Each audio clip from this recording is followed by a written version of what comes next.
Ward 2 Madhubani park में क्षेत्रीय पार्षद राधा जी द्वारा पता नहीं किस किस को गुमराह करने के लिए लगवाया गया वार्ड 34 का इतना बड़ा साइन बोर्ड।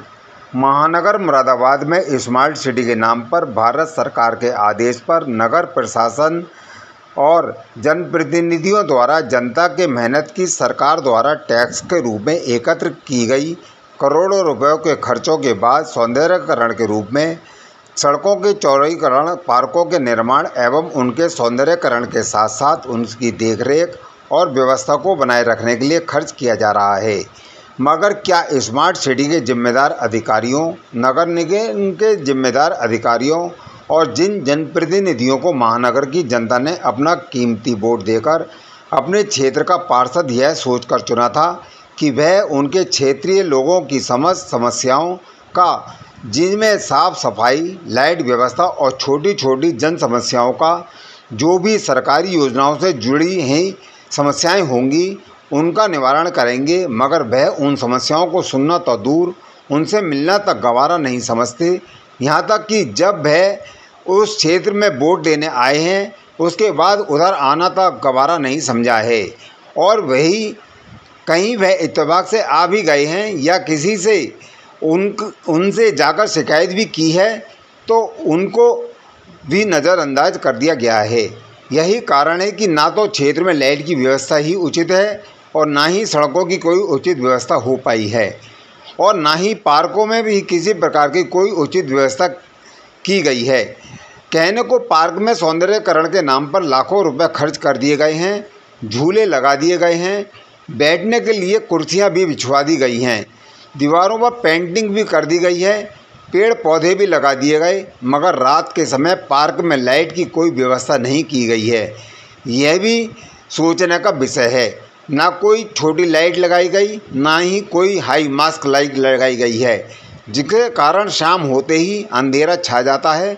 मधुबनी पार्क में अमर शहीद गणेश शंकर विद्यार्थी माध्यमिक शिक्षा एवं भाषा मंत्री उत्तर प्रदेश सरकार के स्वर्गीय डॉक्टर नेपाल सिंह विशाल प्रतिमा, जिसको मुरादाबाद विकास प्राधिकरण के जिम्मेदार अधिकारियों द्वारा सचिव RN सिंह तथा उपाध्यक्ष डॉक्टर विश्राम सिंह द्वारा दिनांक 17 जून 1999 में स्थापित किया गया था। आज उसकी हालत भी क्या हो गई है, आप इस तस्वीर को देखकर सहज ही अंदाज़ा लगा लेंगे कि प्रतिमा को लगाने के बाद जिम्मेदार अधिकारी, चाहे उस समय कोई भी रहा हो और आज वर्तमान में कोई भी हो, वह इनको भूल जाते हैं। मधुबनी पार्क में प्रवेश करने वाले मार्ग में आप जैसे ही प्रवेश करेंगे तो आपको होशियार रहना पड़ेगा, क्योंकि पार्क में प्रवेश करने वाले रास्ते पर इतना गहरा गड्ढा है कि क्षेत्रीय लोगों का कहना है कि हमने यहाँ के पार्षद राधा जी से कई बार कहा कि पार्क के प्रवेश द्वार पर स्लिप लगवा दें, मगर आश्वासन के अलावा कुछ भी नहीं मिला। कहने को पार्क में लाखों रुपया सौंदर्यीकरण के नाम पर खर्च तो कर दिया गया, मगर उसका क्या फ़ायदा कि पार्क में सौंदर्यीकरण के नाम पर लाखों रुपए खर्च करने के बावजूद उसमें कोई जाना भी नहीं चाहता। उसकी मुख्य वजह यह है कि पार्क में लंबी लंबी घास है, जिसकी साफ़ सफाई न होने के कारण यहाँ काई जमा हो गई है। काई जमा होने के कारण पार्क में जगह जगह पानी इकट्ठा हो गया है, जिसके कारण यहाँ कीड़े मकोड़े, सांप बिच्छू निकलने से बड़े तो बड़े बच्चे भी जाने से डरते हैं और तो और यहाँ पर हर कोई आने से घबराता है। मधुबनी पार्क कॉलोनी के निवासियों का कहना भी है कि हमने तो यह सोचा कि इतना बड़ा पार्क, बड़ी कॉलोनी में यहाँ पार्क है, यहाँ पर हम अपने भारत देश की आज़ादी का 79वां स्वतंत्रता दिवस बड़ी धूमधाम के साथ मनाएंगे, यहाँ पर ध्वजारोहण करेंगे, मगर हमारे क्षेत्र की वर्तमान पार्षद रानी जी द्वारा पार्क की कोई सफाई व्यवस्था नहीं की गई, जबकि हमने उनसे अनेकों बार कहा मगर कोई ध्यान नहीं दिया गया। अब हमें किसी और स्थान पर ध्वजारोहण करना पड़ेगा। हमने तो यह सोचा था कि सभी मधुबनी कॉलोनी के निवासी एक जगह एकत्रित होंगे और भारत देश का 79वें स्वतंत्रता दिवस बड़ी ही धूमधाम के साथ यहाँ मनाएंगे। जिन तस्वीरों को आप अपने पसंदीदा UKN न्यूज़ चैनल पर प्रसारित किया जा रहा है, आप इन तस्वीरों को देखकर स्वयं ही अंदाज़ा लगा लेंगे कि ऊंची ऊंची घास को देखकर और चलने वाले रास्तों पर काई जमा होने के साथ ही घास के बीचों बीच पानी एकत्र होने के कारण क्यों नहीं यहाँ पर बच्चे आते होंगे। साथ ही इतनी बड़ी रिहायशी कॉलोनी होने के बावजूद यहाँ के निवासी भी क्यों नहीं इस पार्क में आते होंगे। यह सब यहाँ के क्षेत्रीय पार्षद और जिम्मेदार नगर निगम के अधिकारियों की लापरवाही नहीं तो और क्या है। करोड़ों रुपए इस पार्क पर खर्च किए जाने के बावजूद इस पर देखभाल नहीं किया जाना जिम्मेदार अधिकारियों की व्यवस्था पर भी एक सवालिया निशान खड़ा करता साफ दिखाई देता है। यह जनता के करोड़ों के रुपए जो कि टैक्स के रूप में वसूले जाते हैं, यह पैसों की बर्बादी नहीं तो और क्या है। जिम्मेदार अधिकारी की इस बात से कोई फ़र्क नहीं पड़ता।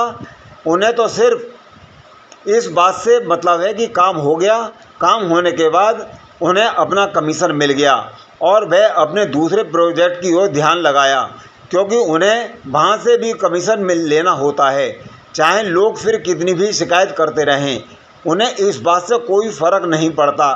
कांट रोड पर नगर निगम के वार्ड 2 मधुबनी पार्क, जिस पर अधिकारियों को गुमराह करने के लिए पता नहीं किसी जिम्मेदार अधिकारी द्वारा किसको गुमराह करने के लिए वार्ड 34 का साइन बोर्ड लगा दिया गया है, यह भी एक प्रश्न चिन्ह लगाता है।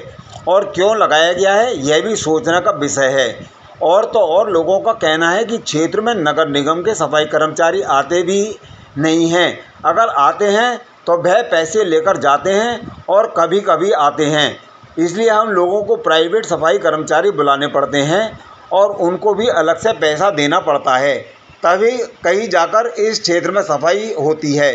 बावजूद इसके पार्क की सफाई फिर भी नहीं हो पाती, जबकि इसकी जिम्मेदारी नगर निगम की है। इसके बावजूद आज तक फिर भी सड़क की सफाई नहीं हुई है। जब से यह पार्क बना है तब से हमने आज तक इस पार्क की सफाई होते नहीं देखी है। कहने को सफाई कर्मचारी आते हैं, मगर पार्क में कभी सफाई हमने होते हुए नहीं देखी, तभी तो यह हाल है।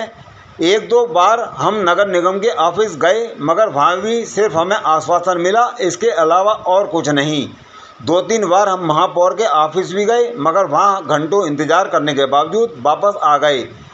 वह भी हमसे आज तक नहीं मिले, पर हमने यह कहकर टाल दिया गया, जब आएंगे आपकी शिकायत कर दी जाएगी। जबकि वह एक रिहायशी इलाका है और नगर निगम इस रिहायशी कॉलोनी से लाखों रुपए टैक्स के रूप में नगर निगम द्वारा लाखों रुपए राजस्व के रूप में वसूला जाता है। बावजूद इसके कॉलोनी में नगर निगम द्वारा सफाई व्यवस्था पर किसी भी प्रकार की कोई ध्यान नहीं दिया जाता। वार्ड 2 मधुबनी कॉलोनी के निवासी अपने आप बावजूद गंदगी और प्रदूषण वातावरण में रहना हमारी मजबूरी है।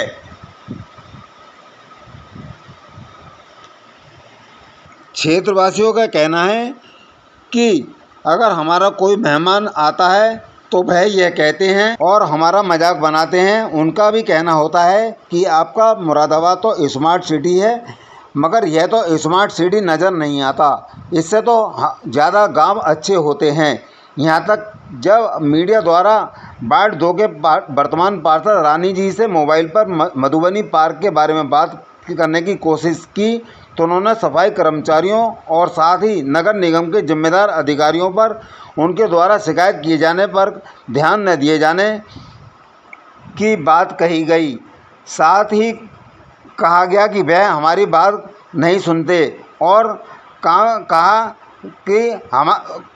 कि वह हमारी कोई बात नहीं सुनते और तुरंत फ़ोन काट दिया। इस बारे में जब क्षेत्र की महिलाओं से बात की गई तब उन्होंने क्या कहा, सुनवाते हैं। अब देखना यह होगा कि कांट रोड पर वार्ड 2 के करोड़ों रुपए की लागत से बने मधुबनी पार्क की न्यूज़ चलाए जाने के बाद क्षेत्रीय पार्षद और नगर निगम के जिम्मेदारी अधिकारियों के साथ ही स्मार्ट सिटी पर जो करोड़ों रुपए खर्च किए जा रहे हैं, उनके जिम्मेदार अधिकारियों द्वारा इस पार्क पर क्या संज्ञान लिया जाता है, यह देखने वाली बात होगी। या फिर नए नए पार्क बनाने में जो उनको मोटा कमीशन बच रहा है उस पर ही ध्यान दिया जाएगा। वैसे देखा जाए तो इन दोनों महानगर मुरादाबाद के स्मार्ट सिटी के नाम पर अधिकारियों का ध्यान इस ओर ज़्यादा है, क्योंकि उसी में ज़्यादा कमीशन बच रहा है, इसलिए पुराने कामों पर कोई विशेष ध्यान नहीं दिया जा रहा है। यही कारण है कि पुराने पार्कों की दशा दिन प्रतिदिन बद से बदतर होती जा रही है और जनता की हालत भी खस्ता होती जा रही है।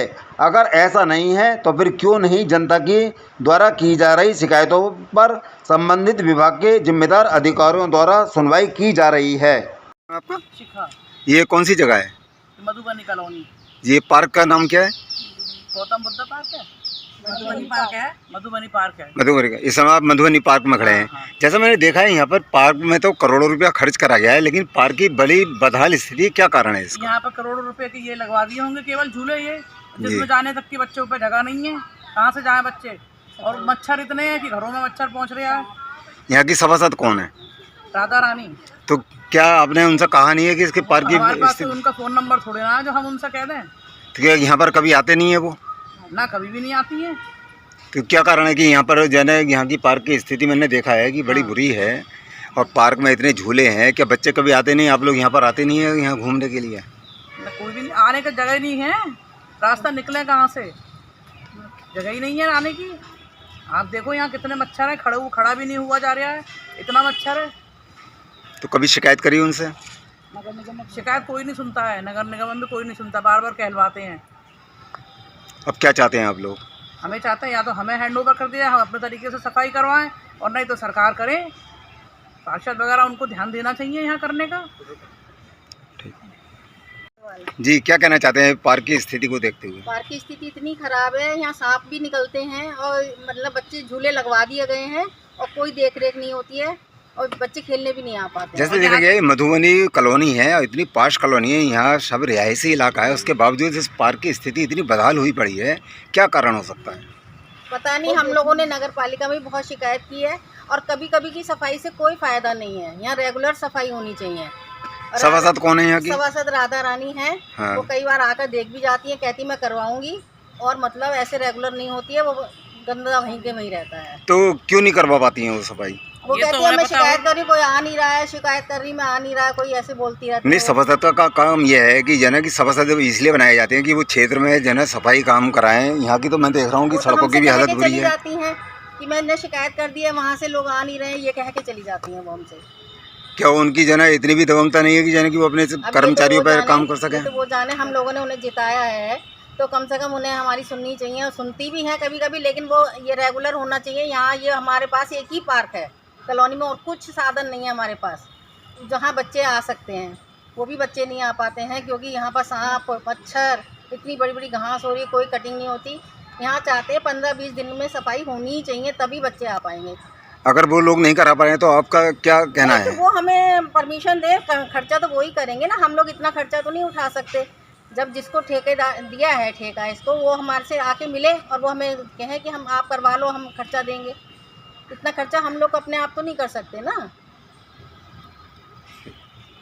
मैं पार्क के बारे में यही कहना चाहूँगी कि मैं यहाँ इसके बारे में नगर निगम को, पार्षद को, राधा रानी को कई बार शिकायत कर चुकी हूँ और वीडियो तक बनाकर भेज चुकी हूँ, पर कोई नहीं आया, सुनवाई कोई नहीं हुई है। और यहाँ इतनी घास है, इतनी गंदगी है कि इतने घास में कोई नहीं आ सकता। वॉक करने के लिए हमारे पास कोई जगह नहीं। अब 15 अगस्त आ रही है, हमने 15 अगस्त का हवाला देकर भी ये कहा कि हाँ सफाई करा दो ताकि हम भी अपना कोई कार्यक्रम कर सकें, क्योंकि कॉलोनी में तो कोई जगह है नहीं, एक यही जगह है। अब हम कहाँ करें, कोई सुनवाई नहीं है, कितना भी कह दिया।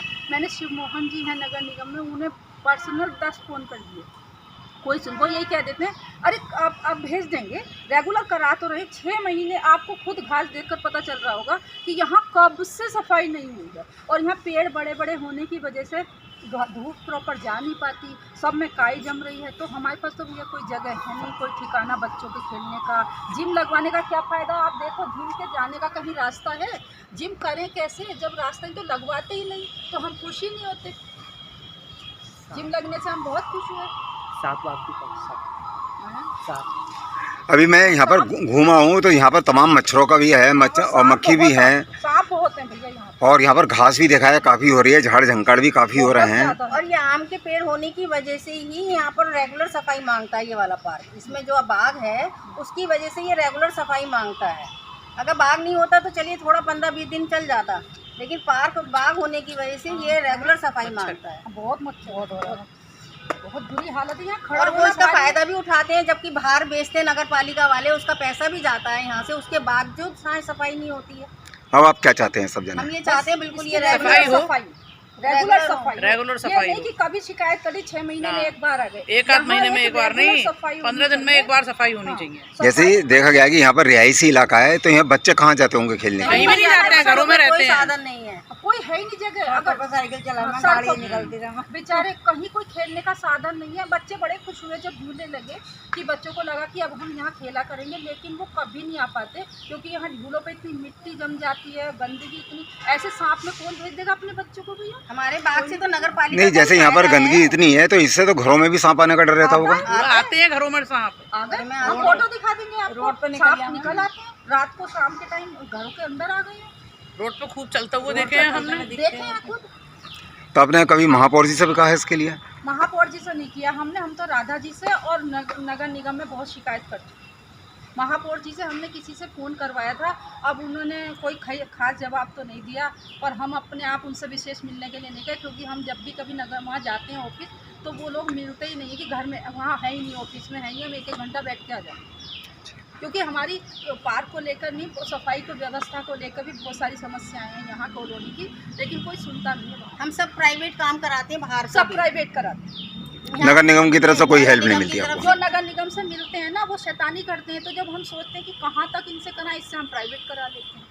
तो हम क्या पार्क भी प्राइवेट कराएं? क्या हमारे पास तो इतना नहीं है सोसाइटी के पास कि सारा काम हमें खुद ही कराएं। Thank you.